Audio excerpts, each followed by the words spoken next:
जय संविधान, जय भीम, महात्मा गांधी की जय, गोडसे मुर्दाबाद। मुझे लग रहा है कि माननीय मोदी जी और माननीय योगी जी के बीच में एक शीत युद्ध चल रहा है, दांव पेंच का युद्ध चल रहा है और शहर मात का खेल चल रहा है। क्योंकि मोदी जी अब 75 साल के होने वाले हैं। अब ये आरएसएस पे डिपेंड करता है कि मोदी जी को 75 साल के बाद भी प्रधानमंत्री बने रहने दें या उनसे कहें कि आप राष्ट्रपति बनिए और प्रधानमंत्री कोई और बने। यह भी बिल्कुल बात सही है कि अगर मोदी जी प्रधानमंत्री नहीं रहे और राष्ट्रपति भी नहीं बने तो उनकी स्थिति बहुत ज्यादा खराब हो जाएगी। अच्छा, ये स्थिति और ज्यादा खराब हो जाएगी अगर मोदी जी के जाने के बाद अमित शाह भी प्रधानमंत्री नहीं बने। तो अमित शाह ये चाहते हैं कि मोदी जी के सबसे अंतरंग सहयोगी अमित शाह हैं, तो ये अच्छा फिर जय शाह की बाकी इंटरनेशनल क्रिकेट कमेटी का भी अध्यक्ष पद उन्हें अपना संभाल के रखना है, बाकी चीजें भी संभाल के रखनी है। तो अमित शाह साहब की तो कोशिश होगी कि अगर मोदी जी हटें 75 साल का होने के कारण तो अमित शाह देश के प्रधानमंत्री बने। अच्छा, योगी जी भी ये चाहते हैं कि वो देश के प्रधानमंत्री बने। अच्छा, इसका मतलब यह है कि योगी जी और अमित शाह जी के बीच में एक शीत युद्ध चल रहा है। अच्छा, अमित शाह से अगर शीत युद्ध चल रहा है, इसका माने मोदी जी के साथ भी शीत युद्ध चल रहा है। आपको याद ही होगा कि जब मोदी जी आए थे लखनऊ तो वो कार में बैठ के चल दिए थे और योगी जी उनके पीछे पीछे दौड़ रहे थे, जबकि वो एक प्रदेश के मुख्यमंत्री थे और उत्तर प्रदेश सबसे बड़ा प्रदेश है पूरे हिंदुस्तान के अंदर और सबसे ज्यादा सीटें 80 सीटें उत्तर प्रदेश से आती हैं। लेकिन मोदी जी मैसेज दे रहे थे कि मेरे सामने कोई प्रदेश का मुख्यमंत्री कोई हैसियत नहीं रखता। अच्छा, ये चीज राजीव गांधी ने एक बार वीरेंद्र पाटिल के साथ कर्नाटका में की थी, तो कर्नाटका वालों ने उसका बदला लिया था। लेकिन उत्तर प्रदेश के लोग तो उत्तर प्रदेश के लोग हैं, उन्होंने योगी जी के अपमान पे भी कोई बुरा नहीं माना। उन्होंने कहा ठीक है, तो होता रहता है, कोई खास बात नहीं, भक्तों में चलता रहता है। तो असली मुद्दा यह है कि ये शीत युद्ध चल रहा है। अच्छा, ये शीत युद्ध के इंडिकेटर्स क्या हैं? क्योंकि हम लोग मैनेजमेंट साइंस में ये कहते हैं कि अगर कोई भी इंटरप्रिटेशन करो, कोई भी निष्कर्ष निकालो, तो ये आधार में निकालो कि क्या कारण है, कि किसकी वजह से तुम ये कह रहे हो। ये ऐसा निष्कर्ष तुम क्यों निकाल रहे हो कि मोदी जी और योगी जी के बीच में शीत युद्ध चल रहा है। देखिए, ये बात बिल्कुल सही है कि मोदी जी ने एक अपनी हिंदुत्व की इमेज बनाई थी, एक स्ट्रांग हिंदू सपोर्टर की इमेज बनाई थी। लेकिन क्योंकि वो देश के प्रधानमंत्री थे, क्योंकि उन्हें मुस्लिम देशों में जाना पड़ता था और वहां से बदल लेनी पड़ती थी अपने मित्र अमित शाह के लिए, अडानी जी के लिए वहां से उन्हें फंड अरेंज करने थे। उनके बाद तो अकूत संपदा है अरब कंट्रीज के बाद, वो मुसलमान हैं। तो ये हिंदुत्व इमेज को आगे बढ़ाने के लिए बहुत मुश्किल हो गया था मोदी जी को कि इसको बड़ा कट्टर हिंदुत्व की तरफ इसको ले जाएं। अच्छा, इसका फायदा उठाया योगी जी ने। उन्होंने सबसे ज्यादा कट्टर हिंदुत्व की अगर इमेज पूरे हिंदुस्तान में किसी की बनी, क्योंकि मोदी जी की विवशता थी कि उसको आगे नहीं खींच सकते थे, उन्होंने उनसे भी ज्यादा कट्टर हिंदुत्व की भावना को आगे बढ़ाया। बुलडोजर मुख्यमंत्री, बुलडोजर बाबा के नाम से वो फेमस हो गए। एक दहशत उन्होंने पैदा कर दी और उसके मॉडल को बाकी भी जो भारतीय जनता पार्टी के प्रदेश थे उसका एग्जाम्पल लेने लगे और वही चीज मध्य प्रदेश, राजस्थान और बाकी जगह होने लगी। सब में होड़ मच गई कि योगी जी जैसा कट्टर हिंदू कौन बने, जिससे कि अगर मोदी जी जाएं तो किसको प्रधानमंत्री का पद मिले। अमित शाह भी ये नहीं चाहते थे। तो अमित शाह लॉबी है, योगी जी की लॉबी है उत्तर प्रदेश के अंदर, ये सब लोग जानते हैं। और अमित शाह चाहते हैं किसी प्रकार से योगी जी हट जाएं और उत्तर प्रदेश के अंदर वो अपने किसी आदमी को बिठा दे, चाहे केशव प्रसाद मौर्य हो, चाहे दूसरे डिप्टी चीफ मिनिस्टर पाठक साहब हों। ये दोनों इस तरह से कभी योगी जी मीटिंग बुलाते हैं उसमें नहीं जाते हैं, इसका माने वो अमित शाह जी के निर्देश पे काम करते हैं। और जो पहले प्रेसिडेंट भी हुआ करते थे भारतीय जनता पार्टी के, वो भी योगी जी के अगेंस्ट रहते थे। जो गुर्जर जी है, विधायक हैं लोनी के, वो भी अक्सर कहते रहते हैं योगी जी की समय में मुझे प्राण का खतरा है और इतनी गाय रोज कट रही हैं और योगी जी के शासन में कट रही है। इसका माने योगी जी की हिंदुत्व की इमेज को डैमेज करने के लिए भी भारतीय जनता पार्टी के ही लोग काम कर रहे हैं, जो अमित शाह जी के इशारे पे कर रहे हैं। तो एक तरफ तो योगी जी का कट्टर हिंदुत्व का मैसेजिंग और अमित शाह जी की रणनीति और मोदी जी का एक उनके सामने एक प्रश्न चिन्ह कि वो प्रधानमंत्री 75 साल की उम्र के बाद रह पाएंगे कि नहीं रह पाएंगे। अब ये दांव जो है, दांव पे जो है आगे बढ़ गया है। अब ये शह मात का खेल जो है थोड़ा आगे बढ़ गया है। किस प्रकार से आगे बढ़ गया है कि मोदी जी ने एक बहुत बड़ा दांव चला है, और वो दांव ये है कि वो उन्होंने इस बार की ईद में ये आदेश दिया है कि मुसलमानों को एक बड़ा सा किट दिया जाएगा जिसके अंदर सेवई होगी, कुर्ता पजामा होगा, सलवार सूट होगा, और सेवई होगी, आटा होगा, चावल होगा। मतलब ये एक तरह से उन्होंने कहा कि मैं मुसलमान जो गरीब लोग हैं उनको ईदी दूंगा। अच्छा, ये मानी बात है कि ये ऐसा मुद्दा है जिससे कि मोदी जी की हिंदुत्व वाली इमेज तो कमजोर होगी, क्योंकि एक तरफ तो आपने अभी हम लोगों की होली बीती है, उसमें तो हमारे हिंदुओं के घर में कुछ भिजवाया नहीं। अच्छा, नवरात्र भी आने वाले हैं, दिवाली में भी आपने को नहीं भेजा, बल्कि यहां तक जो वादा आपने किया था कि दिल्ली के अंदर होली और दिवाली में एक एक सिलेंडर मुफ्त मिलेगा, वो भी आपने नहीं दिया। इसका माने क्या मोदी जी हिंदुओं को छोड़ के मुसलमानों के वोट लेने के ज्यादा रुचिकर हो गए, या जो वक्फ बिल आ रहा है जिसकी वजह से सारे मुस्लिम संगठनों ने न केवल मोदी जी का बायकॉट करना शुरू कर दिया, बल्कि नीतीश कुमार और चंद्रबाबू नायडू का भी बायकॉट करना शुरू कर दिया। अच्छा, ये भी मोदी जी के लिए बहुत बड़ी मुश्किल है, क्योंकि अभी तक वो करते क्या थे कि हिंदुओं के वोट तो कट्टर हिंदुत्व के नाम पे खुद लेते थे, और हर प्रदेश के अंदर उन्होंने एक दो पार्टी ऐसी रखी हुई थी जो मुसलमानों को फुसलाकर उनके वोट लिया करते थे, जिसमें चंद्रबाबू नायडू थे, नीतीश कुमार थे, और एक बहुत ज्यादा कट्टर इस्लामी लीडर की तरह प्रोजेक्ट करके ओवैसी साहब भी हर वहां जगह पहुंच जाते थे जहां मुसलमानों के वोट होते थे, तो मुसलमान वोटों में डिवीजन कराते थे, और मोदी जी की एक कट्टर हिंदुत्व की इमेज से मोदी जी जीत जाया करती था। बिहार में भी वोट फंस गई, तो बिहार में भी नीतीश कुमार को आउट कर रहा है मोदी जी और अमित शाह जी को, और उत्तर प्रदेश के अंदर उन्हें आउट कर रहा है योगी जी को। तो ये अब इस पे एक दाव चल दिया, क्योंकि अब बिहार में इलेक्शन होने वाला है, और मानी बात है कि नीतीश कुमार एक दुविधा में तो फंस ही गए।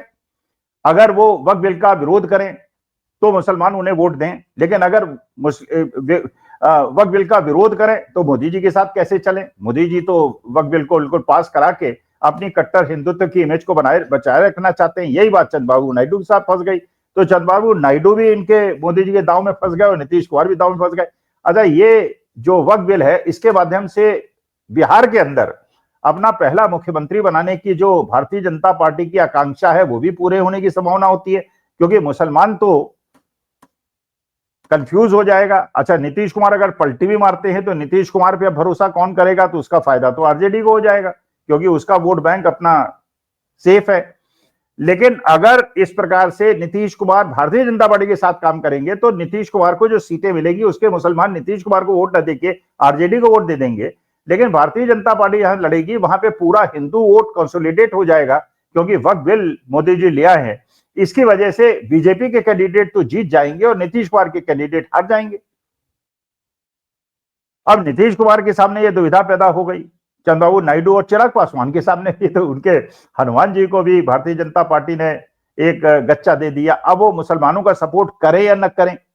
अच्छा, योगी जी के साथ बहुत बड़ी समस्या उन्होंने ये क्रिएट कर दी कि उन्होंने ये कहा कि भाई देखो, हम तो अब यूपी के अंदर, क्योंकि एक तो कट्टर हिंदुत्व की इमेज बनाई अखिलेश इन्होंने योगी आदित्यनाथ ने, और उसमें पलीता लगा दिया ईद में ईदी देके, और बिहार के अंदर ईदी देके। अगर बिहार और उत्तर प्रदेश के अंदर आप ईदी दे देंगे तो उत्तर प्रदेश के जो हिंदू हैं जिनका लगाव योगी आदित्यनाथ की वजह से इसलिए है कि वो कट्टर हिंदुत्व के सहयोगी हैं और प्रणेता हैं, तो ये हिंदू भी उनसे थोड़े बहुत छटक जाएंगे, तो नुकसान तो उसमें योगी आदित्यनाथ का होगा। लेकिन जो मोदी जी हैं, अभी तो उनका कोई इलेक्शन है नहीं, 1 साल पहले पार्लियामेंट का इलेक्शन हुआ है, वो जीत चुके हैं, 4 साल बाद देखा जाएगा।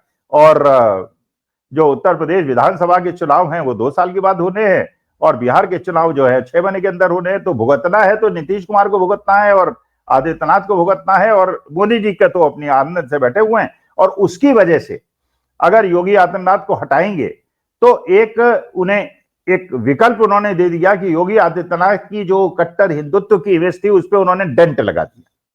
अच्छा, योगी आदित्यनाथ भी पीछे रहने वाले नहीं है, तो उन्होंने एक दांव और खेल दिया। उन्होंने जब ये बात हुई कि ईदी बांटी जाएगी और ये एक एक थैला दिया जाएगा मुसलमान लोगों को, जबकि हिंदुओं को नहीं दिया, तो हिंदू भी फील कर रहे हैं हमारे साथ डिस्क्रिमिनेशन क्यों? भाई हम तो कहते हैं सबका साथ सबका विकास। भाई आप अगर मुसलमानों को ईदी देंगे तो हमारे यहाँ भी दिवाली में गिफ्ट भिजवाते, हमारे भी होली में गिफ्ट भिजवाते, हमारे भी नवरात्र में आप मिठाई भिजवाइए और प्रसाद भिजवाइए और चुनरी भिजवाइए जो मैया के उसमें हम चढ़ाएंगे और जो हम बेटियों को खाना खिलाते हैं उनको देंगे। तो केवल आप मुसलमानों को क्यों दे रहे हैं, आप हिंदुओं को क्यों दे रहे हैं? हमें कोई मुसलमानों से परेशानी नहीं है, लेकिन हम ये कह रहे हैं कि अगर मुसलमानों को देंगे, क्रिश्चियंस को देंगे, सिख को देंगे, तो हिंदुओं को क्यों नहीं देंगे? तो क्या इस देश को आप मुस्लिम तुष्टीकरण करना चाहते हैं और हिंदुओं की उपेक्षा करना चाहते हैं, जिसका हमेशा आरोप आप कांग्रेस के ऊपर लगाते रहते हैं, आरजेडी और समाजवादी पार्टी के ऊपर लगाना चाहते हैं? अच्छा, इसके बाद मोदी जी ने और अमित शाह जी ने एक और चाल चल दी। अब उसकी भी गंभीरता को समझिए। जो समाजवादी पार्टी के एक सांसद हैं रामजी लाल सुमन, जो दलित समुदाय से आते हैं, उन्होंने पार्लियामेंट के अंदर यह कहा, राणा सांगा का संदर्भ लिया। अच्छा, ये सब जानते हैं, इतिहास है भाई, इतिहास में तो इस तरह की चीजें हुआ ही करती थी। तो राणा सांगा ने, जब मोहम्मद गौरी का शासन था, तो उस समय उनके शासन से संतप्त होके, परेशान होके, उन्होंने बाबर को भारत के अंदर इनवाइट किया था और उनका सहयोग किया था, और फिर गौरी हार गए तो बाबर भारतवर्ष के अंदर प्रवेश कर गया था। फैक्ट है, हिस्टोरिकल फैक्ट। अब सवाल यह है, ये रामजी लाल सुमन ने कह दिया कि राणा सांगा की आप इतनी, अच्छा ये बात भाई, जो फैक्ट है सो फैक्ट है। अब इसमें अगर मेरे समुदाय के, मेरे समाज के लोग, ब्राह्मणों से कोई गलती हुई है और वो मुसलमान कन्वर्ट हो गए, क्रिश्चियन कन्वर्ट हो गए, तो उसमें कोई परेशानी थोड़ी है भाई। उस समय तो तलवार की नोकों पे काम होता था। ये बात बिल्कुल सही थी कि हिंदू महिलाएं जो है मुसलमान शासकों के यहाँ शादी करती थी और गौरव अनुभव करती थी कि मुगलों के यहाँ उनकी शादी हो गई। अब इस समुदाय को कोई बुरा मानना, ये तो फैक्ट है। इसमें जोधाबाई अकबर की पत्नी थी, इसमें कहाँ कोई फैक्ट है? सलीम उनके बेटे थे, जिनके पिता मुगल थे और माँ हिंदू थी, इसमें कहीं कोई बुरा। लेकिन उसपे अब एक केंद्रीय नेतृत्व ने, जो योगी जी हैं, उनकी इमेज को डेंट करने के लिए राजपूतों से और कर्णिन सेना से रामजी लाल सुमन पे आक्रमण करा दिया। अच्छा, वैसे ही राजपूत जो हैं, आदित्यनाथ क्योंकि राजपूत हैं, तो राजपूतों के खिलाफ ये आरोप लगता रहता है कि उन्हीं का आधिपत्य हो गया है। तो उसका जो फल भुगतना पड़ रहा है वो योगी आदित्यनाथ को पड़ रहा है। और मोदी जी को फायदा यह हो रहा है कि अगर इस प्रकार से योगी जी बदनाम होते हैं, तो दलित समुदाय को संतुष्ट करने के लिए जो रामजी लाल सुमन की जितना पिटाई हुई है, वो एक दांव ये खेल सकते हैं योगी आदित्यनाथ के लिए, भाई देखो तुम्हारी जो जात है, तुम्हारा समाज है, वो तो आइसोलेटेड हो गया, उसके वोट तो बहुत कम है, तो इनको हम पैसिफाई करने के लिए तुम्हें हटा देते हैं और यहाँ पे किसी दलित विधायक को यहाँ पे मुख्यमंत्री बना देते हैं। अब इसमें नाम भी चल रहा है एक दलित विधायक का, जो पहले एक वरिष्ठ प्रशासनिक अधिकारी थे, उनके पास अनुभव भी था, उनके पिता भी बड़े सीनियर अधिकारी थे और योग्यता भी है, अच्छे व्यक्ति भी हैं, तो एक प्रकार अच्छा दलित भी हैं। तो अब दलित कार्ड अगर मोदी जी और शाह जी खेलते हैं, तो ऐसे समय में आदित्यनाथ उनका अपोज कैसे करेंगे? अगर ये आक्रमण जो कराया गया है ये राजपूतों से कराया गया, जिससे कि योगी आदित्यनाथ वैसे ही बैकफुट पे आ गए हैं, तो ये जो मेरे ख्याल से लग रहा है, जो शीत युद्ध चल रहा है योगी आदित्यनाथ के बीच में और अमित शाह और मोदी जी के बीच में, ये केवल इसीलिए चल रहा है कि क्या मोदी जी 75 साल के होने के बाद देश के प्रधानमंत्री से हटेंगे, पद से हटेंगे, राष्ट्रपति बनेंगे, और प्रधानमंत्री अगर कोई बनेगा तो क्या अमित शाह बनेंगे या योगी आदित्यनाथ बनेंगे? और ये सारी पृष्ठभूमि उसी के लिए लिखी जा रही है, इंडिकेटर उसी की तरफ इंगित भी कर रहे हैं। अब देखते हैं आगे खेल क्या होता है, अभी दांव और खेले जाएंगे और इन दामों से त्रस्त होकर देखते हैं हारता कौन है, जीतता कौन है, शय कौन देता है, मात किसकी होती है, ये तो अगले 2-3 महीने तक पता चल जाएगा। लेकिन ये बात बिल्कुल स्पष्ट समझ में आ रही, ईदी माट के और हिंदुओं को कुछ न देके उनके त्योहारों में उन्होंने नीतीश कुमार को भी डेंट कर दिया है और उत्तर प्रदेश में अंदर योगी आदित्यनाथ को भी डेंट कर दिया है, क्योंकि वहां पे पूरा का पूरा मुस्लिम कंसोलिडेशन जो है वो आज के तारीख में चिराग पासवान से भी वोट हट गया है, वो नीतीश कुमार से भी वोट हट गया है और सारा का सारा मुसलमान वोट जो करीब 15-16-17% है बिहार के अंदर, वो आरजेडी और कांग्रेस और लेफ्ट की तरफ शिफ्ट हो रहा है। प्रशांत किशोर की भी बातें सुन रहे हैं कि वो महागठबंधन की तरफ आने वाले हैं और प्रशांत किशोर भी यात्रा निकाल रहे हैं, कन्हैया कुमार भी यात्रा निकाल रहे हैं, तो संपर्क उनका तेजी से चल रहा है। तो ये एक प्रकार के कॉम्बिनेशन चल रहे हैं। लेकिन आज की तारीख में मुझे ऐसा लगता है मोदी और अमित शाह जी का जो निशाना है वो तेजस्वी यादव और अखिलेश यादव नहीं है, बल्कि योगी आदित्यनाथ, नीतीश कुमार हैं। अब देखते हैं आगे क्या होता है। नमस्कार, प्रणाम, धन्यवाद।